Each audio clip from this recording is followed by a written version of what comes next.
Welcome to the section Encrypting and SSH Hardening. In this section, we'll cover these topics: GNU Privacy Guard, GPG, encrypting partitions with Linux Unified Key Setup, LUKS, encrypting directories with eCryptFS, using VeraCrypt for the cross-platform sharing of encrypted containers, ensuring that SSH Protocol 1 is disabled, creating and managing keys for passwordless logins, disabling root user login, disabling username password logins, setting up a chroot environment for SFTP users. Now we move on to the first video of this section that deals with GNU Privacy Guard. In this video, we're going to focus on GPG for encrypting and signing. Getting started with GPG requires you to first generate your GPG keys. You'll do that with this command. The output of this command is too long to show all at once, so I'll show relevant sections of it and break down what it means. The first thing that this command does is to create a populated .gnu pg directory in your home directory. You'll then be asked to select which kinds of keys you want. We'll just go with the default RSA and RSA. So type 1. For decent encryption, you'll want to go with a key of at least 2048 bits, because anything smaller is now considered vulnerable. Since 2048 just happens to be the default, we'll go with it. Next, select how long you want for the keys to remain valid before they automatically expire. For our purposes, we'll go with the default key does not expire. So type in 0 and enter. Then it asks if key doesn't expire at all. Enter yes. Provide your personal information.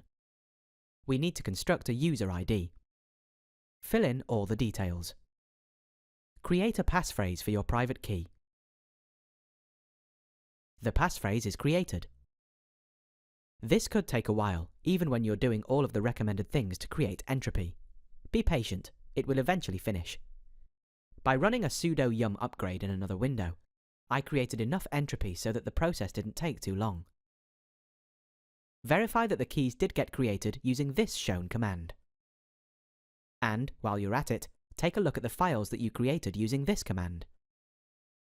These files are your public and private keyrings, your own gpg.conf file, a random seed file, and a trusted user's database. Let's encrypt a super secret file that we just can't allow to fall into the wrong hands. Enter the passphrase. Note that the -c option indicates that I chose to use symmetric encryption with a passphrase for the file.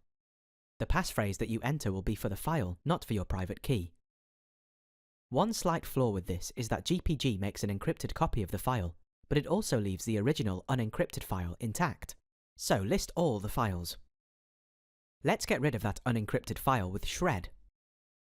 We'll use the -u option to delete the file, and the -z option to overwrite the deleted file with zeros. Enter the command for that. It doesn't look like anything happened, because shred doesn't give you any output.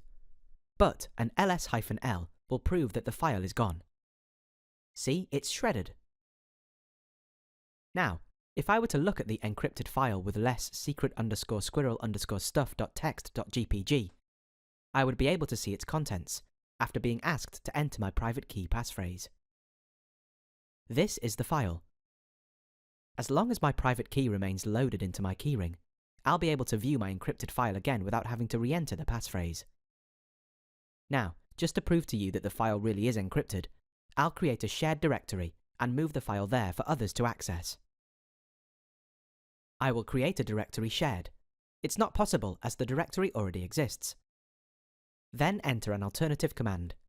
Enter these commands one by one.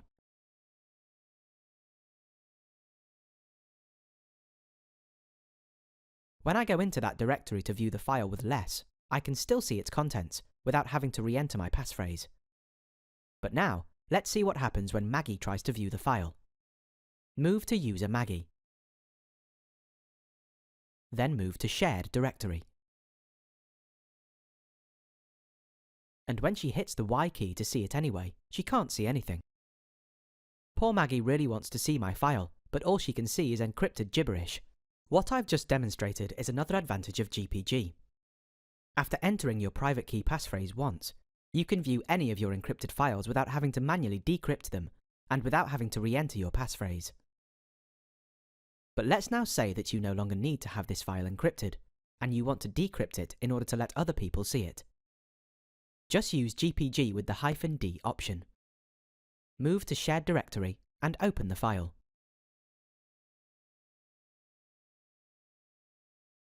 The warning message about the message not being integrity protected means that I had encrypted the file, but I never signed the file. Without a digital signature, someone could alter the file without me knowing about it, and I wouldn't be able to prove that I am the originator of the file. Now we will perform a hands-on lab, combining GPG and tar for encrypted backups. For this lab, you'll combine tar and GPG to create an encrypted backup on a simulated backup device.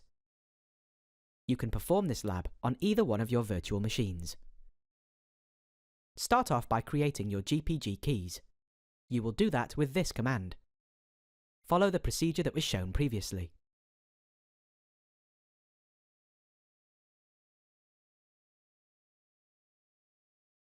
Create some dummy files in your home directory so that you'll have something to back up. For that, enter this command. Create a backup directory at the root level of the file system. In real life, you would have the backup directory on a separate device, but for now, this works. Change ownership of the directory to your own account and set the permissions so that only you can access it.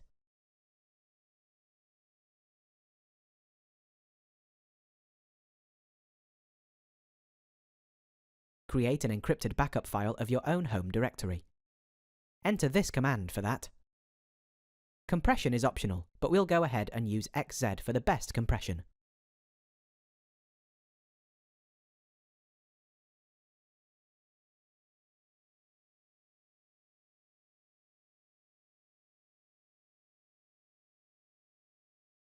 Now, let's say that either your home directory got deleted, or that you accidentally deleted some important files from your own home directory. Extract and decrypt the original home directory within the backup directory. That's all about GNU Privacy Guard. In the next video, we will encrypt partitions with Linux Unified Key Setup.